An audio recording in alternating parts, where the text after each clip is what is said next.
So last week was my birthday, and on Tuesday the 6th, and of course we all knew that if there's a birthday for me, then there might be books. Hello beautiful bookworms, my name is Katerina and welcome to my channel, and today I'm going to be doing a book haul for the books that I got for my birthday and also for some books that I had from some ongoing series that I hadn't shown you yet. So first of all, we're going to talk about the books that I received as gifts, and then we are going to talk about manga, graphic novels. Some I received as gifts, some were sort of gifts, but were continuations of stuff. Everything was a gift. Stuff was a gift, and we love it. I'm sorry for the strange angles in here, but it's kind of disconcerting how my big head is in front of the only books that I have in those shelves. And so when I do this, it kind of looks like I have no fucking books in the shelves, and it's freaking annoying. But we're not gonna go there. We're just gonna think that these shelves are slowly falling apart and I cannot have more books in them. And so because of that reason, they look empty. Beautiful framing, just, oh. Okay, so getting into the books that I got. My mom got me a book for my birthday. She got me Normal People by Sally Rooney. So I have heard a lot about this, and also because there's a TV series ongoing at the moment for this book, so it is an adaptation for this book. This is supposed to be sort of a contemporary story. From what I gather, is about the relationship between this boy and this girl, and they are from different class systems, and it has to do about how they meet before university. Yeah, okay, so they grew up in the same town, and then we get to watch all of their life paths until university and something. And from what I understand, it's about their relationship, how it begins, how it ends, how it doubles in the middle. And I am someone that doesn't read a lot of contemporary novels. However, I am a sucker for a good focus on relationships, very sort of realistic types of relationships. I have read One Day, I can't remember the author right now, but I have heard some reviewers say that this is kind of similar to that, and even though I don't believe that a book can be better than One Day in this particular genre, I wanted to give Normal People a chance, and I actually wanted to watch the TV series, and so I wanted to read the book first, as you do when you are a bookworm. So I'm very happy to have got this, and because it was a gift from my mom, who's always saying that I have too many books on my shelves, it was important and interesting, and I hope that I like it so that she can read as well, and I hope that we can watch the TV series together, because it sounds like an interesting character construction story and a relationship story, and I always like those. So the next one that I got was actually a big surprise, and it was gifted to me by my friend Miguel, which you probably have heard of if you've watched my Invisible Life of Addie LaRue video or my wrap-up for the month of March, because we buddy read that book, and I really enjoyed the experience, and I really want to buddy read more with him. So he read a book, a horror book or novella, let's just call it novella because it's really short, and he was like, okay, so you have to read this. And I was like, yeah, eventually I will read it. And what he did was he actually went behind my back. He talked to my boyfriend and he was like, okay, I need to get her address. And he sent me the book for my birthday, which was really interesting because I received a message on my phone saying, your delivery is coming today. And I was like, what delivery? I haven't done any delivery. Okay. And then this appeared. And when I saw the book, I was like, yeah, it was you, wasn't it? So let's see what the book was. Also, I would say and advise you to actually follow Miguel on Goodreads, because he does a lot of great reviews for the books that he reads, and he reads a lot of different books. So I think that if you like honest reviews on stuff and beautifully written reviews of the books, and if you're interested in seeing what other people think of the books, maybe following him on Goodreads would be a good idea. I'm going to leave his link down below so that you guys can go and do the follow. I really honestly recommend it, not just because he's my friend, but because he really has a great writing style for reviews, and he also gives his honest opinion, which is always good to see. So enough rambling about Miguel on this channel. So the book that he gifted to me is The Bell Chime, and this is by Mona Kabani, and it's a short novella. And from what I understand of this, The premise of this is that this girl one day sees a missing person posters, and it has her face on it, but it's not her because she's not missing. And so from what I understand, it's supposed to be a study on obsession and paranoia, which is great for me because I have anxiety. So we are seeing where this is going, and he says he wants to discuss this with me, and it will be very interesting to actually do that because I don't know, I'm excited. It sounds as if it is creepy as hell, and this cover is gorgeous. I love it, and I think it's going to be a great experience. So I'm very thankful to have gotten this as a gift because I honestly wasn't expecting it, and even though he didn't need to get me a gift, he did, and I was happy. So those were the books that I got, and now the rest of this is manga. So the first manga that I got was actually a gift from another friend of mine. That friend of mine is Maria João. She has a bookstagram, which is MJ is a book nerd, and she also has a book blog. So what I'm going to do is I'm going to leave the links for both of those socials of her down below, and I would really advise you to actually go and follow her there because she has a lot of different opinions. She reads a lot of manga, as I do, and she also reads other types of books. She reads a lot, and it's really interesting to see her opinions and how she just constructs all of the narratives that she reads, and she talks about everything. And I don't know, she has a really cool writing style of when she talks about all of the things that she read and the opinions that she has, and I like how she has such great opinions on books and she develops those opinions.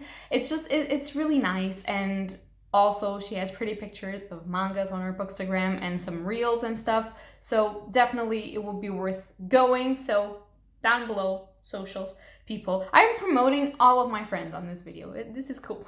And as I was saying, the manga that she gifted to me is actually a manga that she's really enjoying. And so I cannot wait to read this. And that is The Witch and the Beast, Volume 1. This is by Kosuke Satake, if that's how you pronounce it. And look at this cover.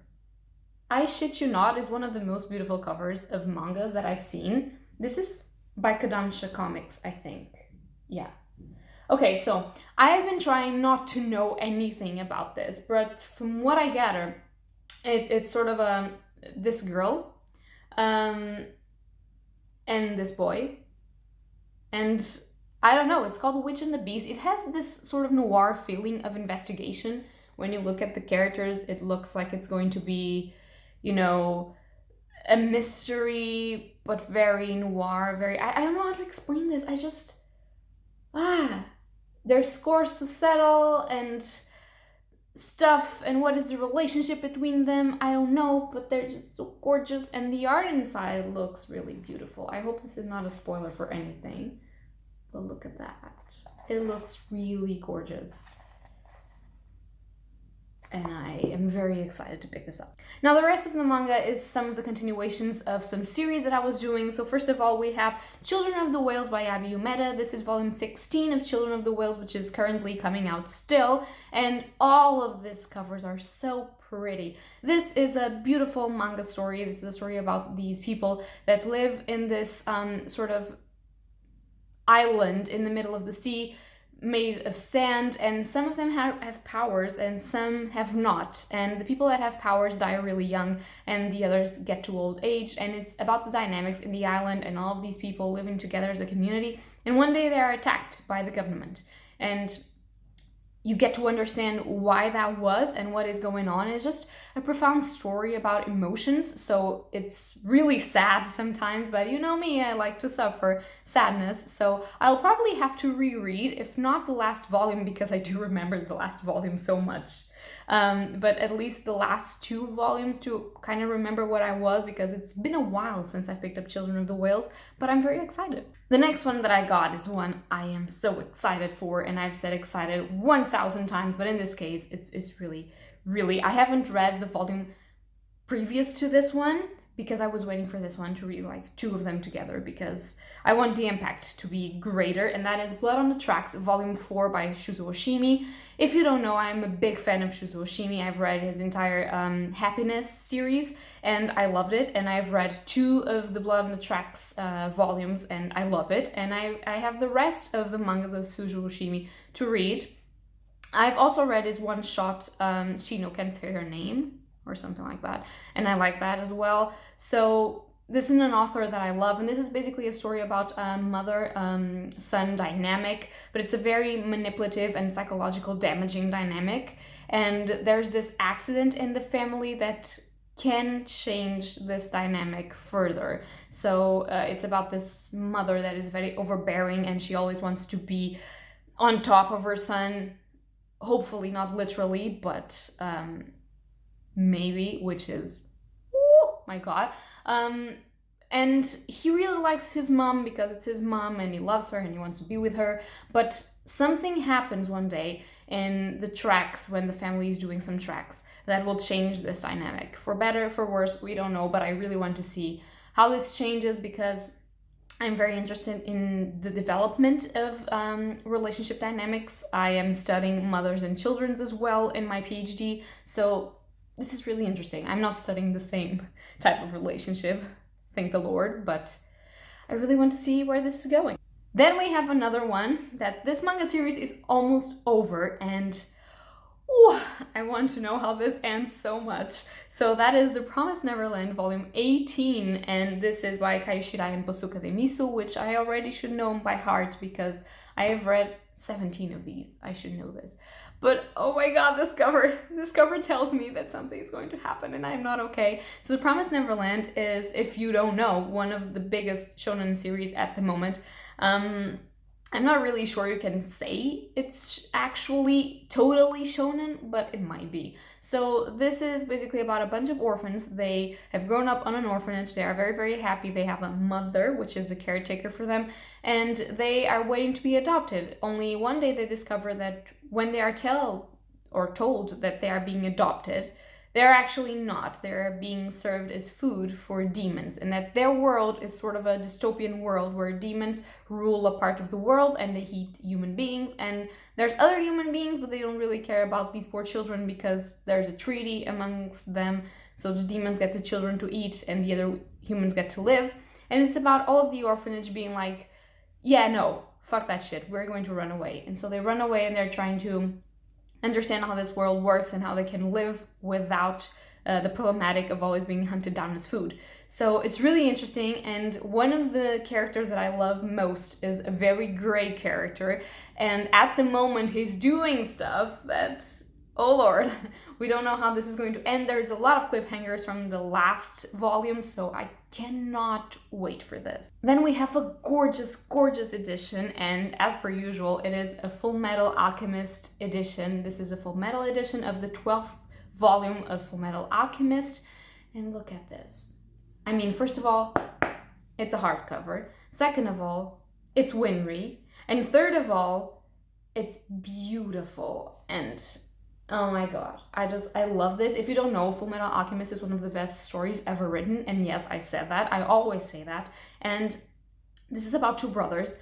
They were learning alchemy, and one day their mother died, and they tried to bring her back with alchemy, and that's a very taboo situation. You cannot bring someone back from the dead, but they don't know because they're little children.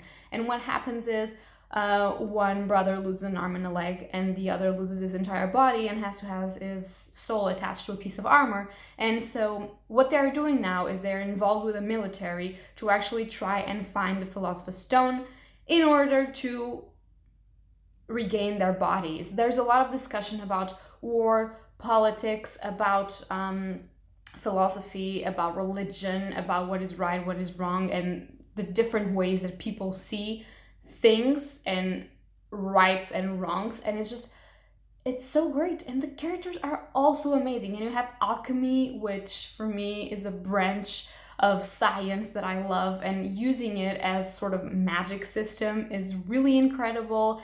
And I don't know, it's just such a great story, and I'm so happy that these editions keep coming out and that I have the chance of being gifted these editions, and they're beautiful. And now I have another beautiful edition, which is the collector's edition of the Cardcaptor Sakura.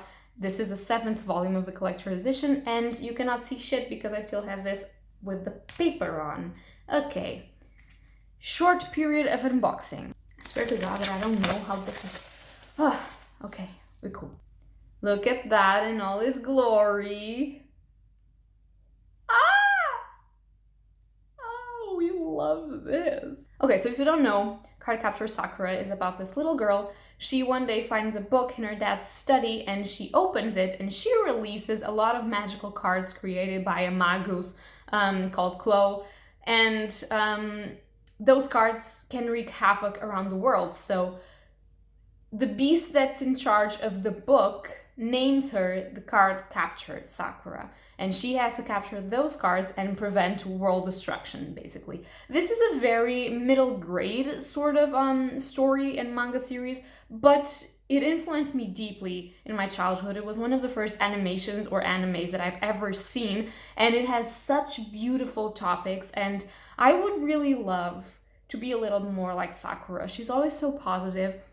She's always so good and nice and just, it's just so beautiful. And the relationships between the characters, the art by Clamp is beautiful. I mean, let me see if I can show you some beautiful artwork.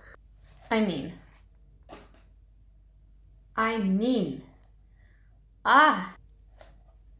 fucking look at that. That is power. That's just, it's fucking gorgeous. So yeah, having these collector's editions is one of the best things in my life. And I'm very happy about this. I just love this. And if you've never seen the animation or read the mangas, I would advise you to. They're really beautiful and just, it's just a very magical and fantastical story. Then we're moving to the graphic novels. There's only 2 of them. One of them was my Valentine's Day gift, which I only now received because I haven't seen my boyfriend in 3 months. Yeah, for quarantine. We love it. What is this relationship anymore? I'm kidding. I really like him, okay? And the other one was my birthday gift, which he shouldn't have because he might have spent all of his money on it. I am still not sure, but it's gorgeous. Oh my god. So first of all, we're going for my Valentine's gift, which is an appropriate Valentine's gift. I am someone that on Valentine's Day enjoy watching horror movies with my boyfriend and just staying clear of all of the mushy sort of things. Don't get me wrong, I'm a mushy person, I'm very romantic. I cry in pretty much all of the Disney movies and movies that are about like couples and stuff. That doesn't mean that I really love romances. I enjoy them, but I need good premises for it. However, I like horror more and terrible, terrible relationships for some reason. And so my Valentine's Day gift was Joker the Killer Smile by Jeff Lemire, Andrew Sorrentino, and Jordi Belair? How the hell do you say this? I don't know. This is a hardcover edition of, you cannot see it, again, the fucking paper. We are struggling, but we are getting there. I think. Okay, we did it. Oh, okay. You cannot see shit. Great. I just now saw the inner cover. I love it. I fucking love it. Look at that. Ooh, that's gorgeous. It's even more gorgeous than this cover. Oh, you sure it's me who's out of place here, Doc? I mean, as you can probably see by this is a Joker story. If you don't know, Joker is one of the main villains in DC for the Batman sort of storylines, and I am obsessed with the Joker. In my opinion, he's one of the best villains ever. He is incredibly smart and he's also incredibly deranged, which is a very terrifying combination.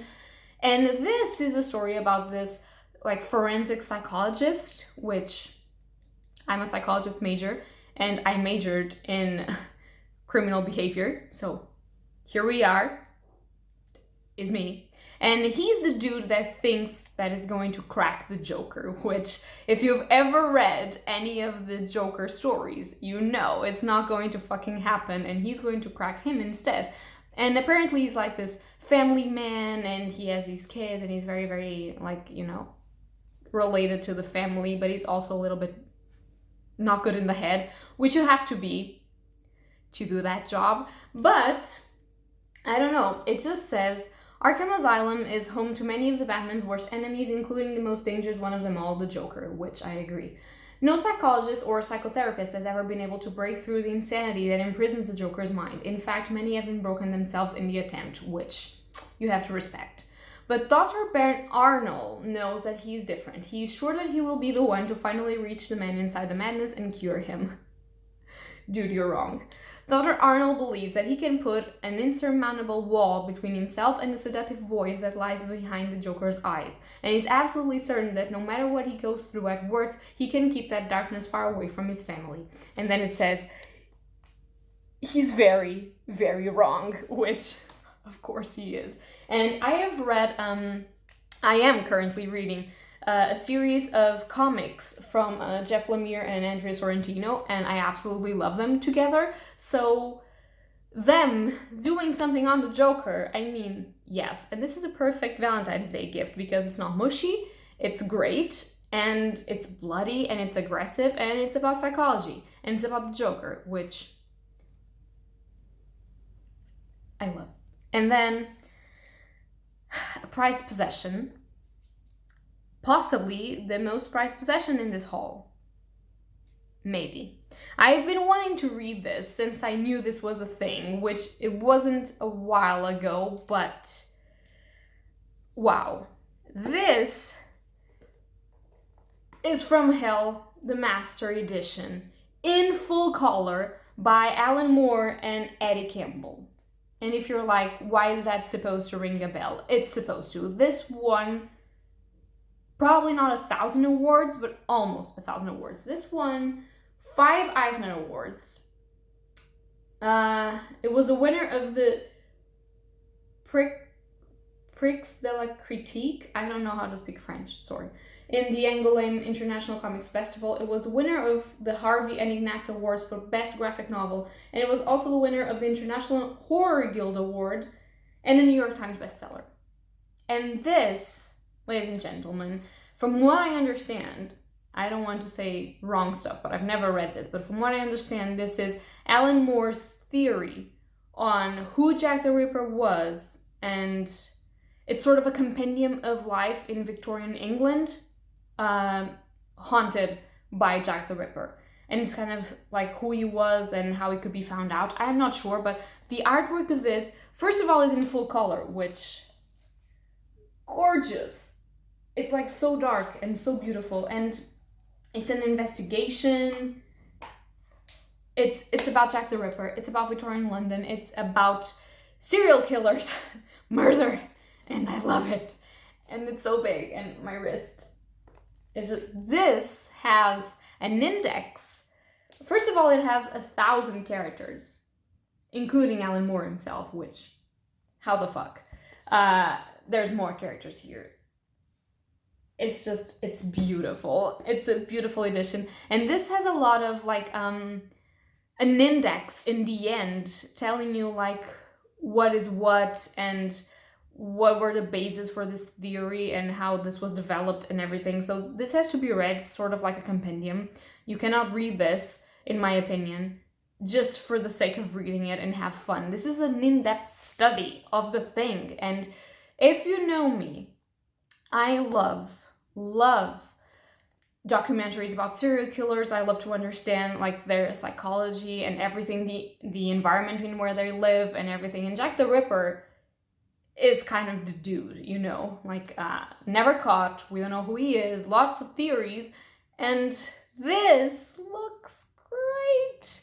And this might have cost a kidney, I don't know, but I'm so happy. And I am planning on doing an entire review just for this, like a in-depth review of this, because this clearly deserves it. It has so many, oh, look, okay. The rain, people. It's so fucking beautiful and creepy and dark and gorgeous. I love it. I absolutely love it. It was one of the best gifts I've ever received. So yeah, that was a big haul, but you know, I haven't done one in a bit. So that's going to be it for this video. If you've known any of these books or mangas and you want to tell me something in the comments down below, please feel free to. Just don't spoil me because I haven't read them, okay? People, I haven't. And other people haven't, so we're not going there. And if you want to read any of these, if you are interested in any of these, please tell me something in the comments down below as well. So that's going to be all for today, and happy readings to you all. Bye!